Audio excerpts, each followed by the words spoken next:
I think if you can't afford Sizzler and you come into a little bit of money, maybe you shouldn't spend it on Sizzler and catch up on them bills. Non-apologetic news, not what you're used to. Non-apologetic news, telling you the truth. Non-apologetic news, saying what they're scared to. Non-apologetic news, non-apologetic news. Hello everyone, and thank you for tuning in to the greatest news program in the history of the earth. We are Non-Apologetic News. News for people who hate the news. I am Travisty, and as always, next to me is Body Bag. We are Non-Apologetic News. Now, if you're not aware, we are doing a PS5 giveaway on this channel. Check out one of the previous videos. You'll see all you got to do is subscribe to the channel, comment on one of the videos. All that information is on there. But for right now, we have more pressing matters. We have a man who decided to open fire at the Tulsa airport because he was upset with his wife. You heard about this fella here? I have not. Let's have a look at him real quick. Good God. Scary fella. He did it. Fucking guilty. All right. So what happened was Tulsa Airport Police had received intel, which is code for Someone snitched, that he was going to hurt his wife when she arrived to Tulsa from Texas off of her flight. And he did not wait long. So as soon as she got right outside the airport terminal where you get like your Ubers and your Lyfts and stuff, he starts opening fire, just spraying the area. Just hitting everyone he could. So I don't know why they didn't already have Tulsa PD there, but Tulsa PD gets called, and then there was a shootout. He winds up shooting one of the officers in the chest. He gets shot in the leg. This all happened in what they're calling the airport garage. So after receiving treatment for the gunshot wound, the suspect was booked into Tulsa County Jail for shooting with intent to kill ×3. After a formal conviction of a felony assault with a deadly weapon, possession of a firearm, threatening a violent act, and knowingly concealing stolen property. I bet it was catalytic converters. Probably. They're a real hot seller these days. Oh, yeah, and he looks like the exact suspect to it. So the reason I picked this story was I thought, what gets you here? So, like, what do you think the wife could have done to where he thought it was prevalent enough that he was just going to kill her? Yeah, I don't know. Fucked around, took the kids, some. I don't know. By the looks of it, probably doesn't take much. Yeah, those are all good reasons. And, you know, he looks absolutely insane. He definitely looks involved in, like, Tulsa gang activity. So, like I say, it makes me think, what gets him here? Because I would assume at one point this was a young little 8-year-old laying on the, like, living room floor watching Ninja Turtles and Power Rangers before he went to school. And again, he kind of looks like he may have never went to school. But, so it's like little decisions. You make a little decision, a little compromise, you know, you start hanging out with douchebags or tough guys or gangsters in that case. Eventually, you're going to have to start doing some gangster shit. And you're going to become what you acted like you were before you actually were if you still want to be with that crowd. So I wonder if that's the sort of thing that happened to this guy. But the bottom line is, I'm pretty sure it said they had children. He took the father away from his own daughter is what he did here, because he's not getting out of jail. No. Fucking shot a guy. Fucking dumb. Yeah. Now, if you do have a side of your story that you would like told, hit us up. All my contact information is on this YouTube. We will interview you. We would love to hear your side. Just don't yell at me. He looks mean.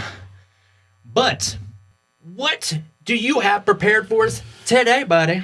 All right.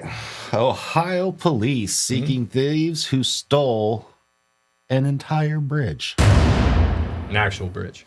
58 foot. Ooh, size of my dick. Some thieves in Ohio might have a bridge to sell you. An actual 58 foot long one that they swiped.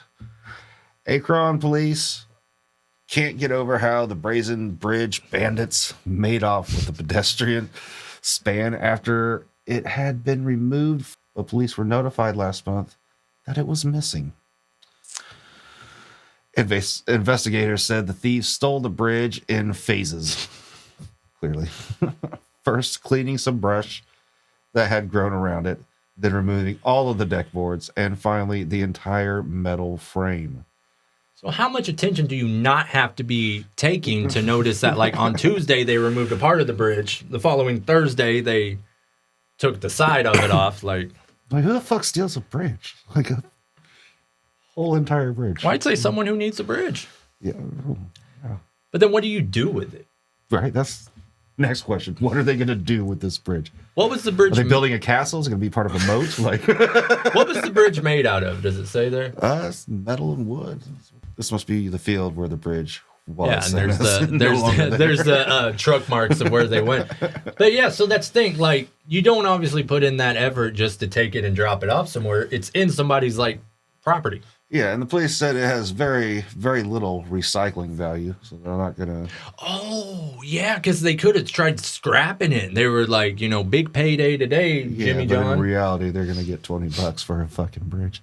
Well, plus they won't be able to go anywhere within like a 500-mile radius because the lookout's going to be out there. I would like to see it set up in its new location. Like if the police find the people before they take it down, I'd love to see what they did. Like, are they stupid and they have it in like a city and it's just connecting house A to house B? It is a crazy world out there, and as long as you keep doing crazy stuff, us here at Non-Apologetic News, we will report it. Did you see the little social media thing where people were picking up money off the freeway when it came out of an armored truck? I did not. Now, this was a few weeks ago when I was going to report on it, but we kind of like to do things within a certain timeline, and I wasn't able to get to it, but there are new updates, so that gives us a chance to circle back. Driver scrambles, cash falls from armored truck on freeway in California. 2 people have since been arrested. The truck was heading to San Diego to the Federal Deposit Insurance Corporation. One of the doors popped open and bags of cash fell out. Several bags broke open, spreading money, just 1s and 20s all over the lanes. And so the whole freeway just got like backed up. Everybody stopped driving. Everybody got out. Now, by the time the police get there, they wind up arresting 2 people at the scene. Now, the sheriff in that area, he has said, hey, if y'all took this money, bring it back. And we ain't going to charge you, but you need to bring it back. We know who you are. And so you would think, oh, fuck you. You don't know who they are. But they do. Because this lovely young lady decided that she was going to live stream her stealing the money and the celebration while doing 360 pans, showing every vehicle, every face, every person. I'd like to tune in. Let's have a listen. This is the most insane thing I've ever seen. Someone dropped money all over the freeway. San Diego has shut down.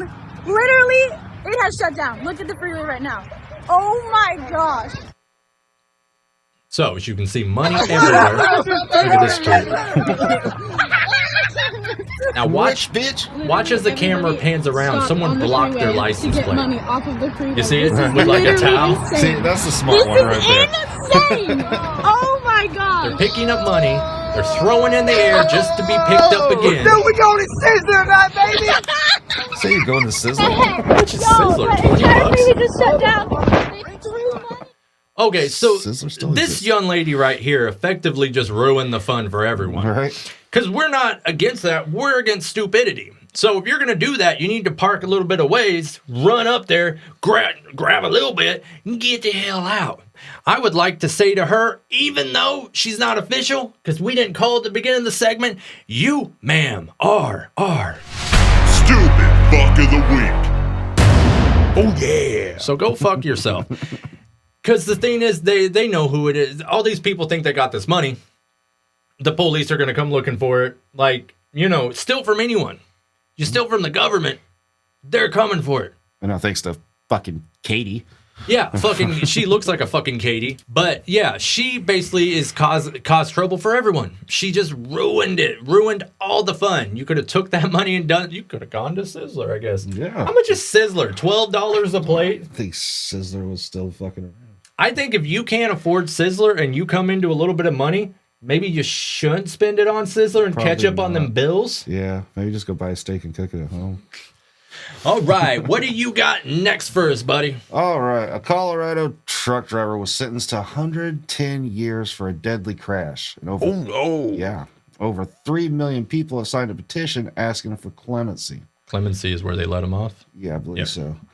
Truck driver was sentenced earlier this week to 110 years in prison for a 2019 crash that left 4 people dead and several others injured in Colorado.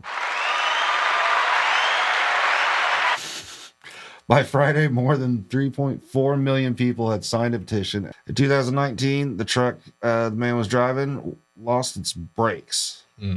So, like, this wasn't like a drunk driving incident. So it wasn't his fault. No, he lost. He passed one of the state's runaway truck ramps as he descended from the mountains.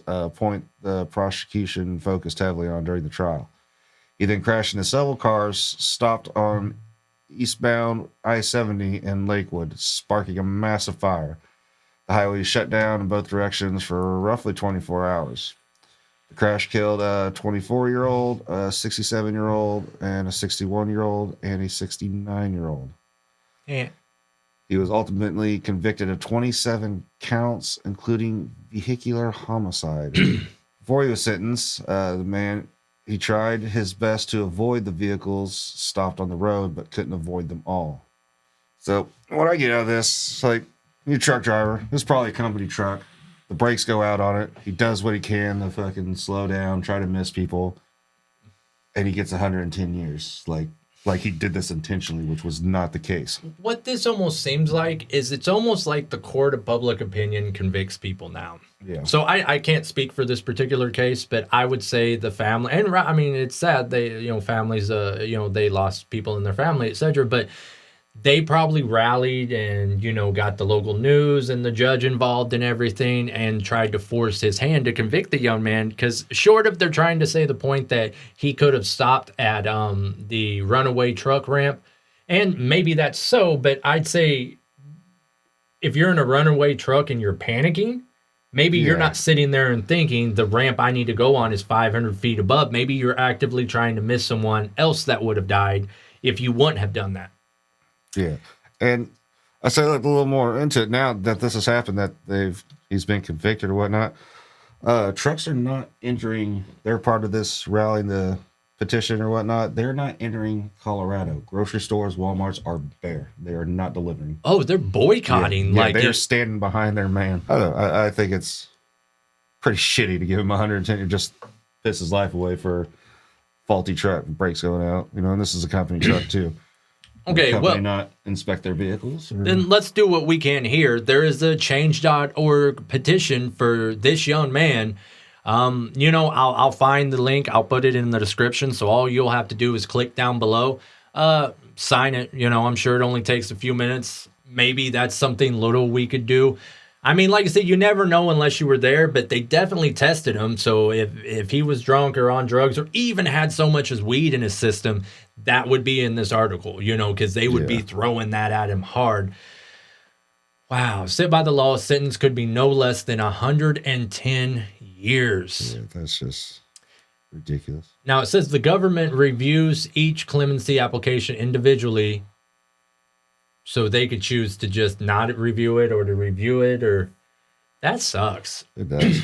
That's why I tell people certain things. Like me and my buddy were talking yesterday. He had just bought a firearm, and we were talking about handshake deals in Missouri and how, like, if you buy, even though there isn't a registration in Missouri, there kind of is, and I don't want to go too much into that, but we were talking about how mistakes can be made and people can get gun charges when they did the right thing because of how they legally transfer the firearm, or murder charges or robbery charges or whatever. And that would be an unfortunate situation. That's exactly what sounds here. This is just flat out sad. I'm actually glad you brought it up, though, because maybe we could bring a little bit of attention, a little bit of people who watch this can maybe see that. Like I can see it, like I said, if he was fucking high as a kite or drunk or something, but yeah, he's just a man doing his fucking job. And now, all we can do is say that we hope you get out. We hope you're able to grab your girl and Fuck her right in the pussy. sometime soon.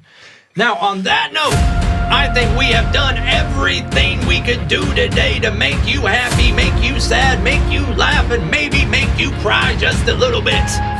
That is a typical day for my wife. Ha ha ha. We are giving away the PS5. Watch the video. We will be back next Wednesday. Good night, everybody.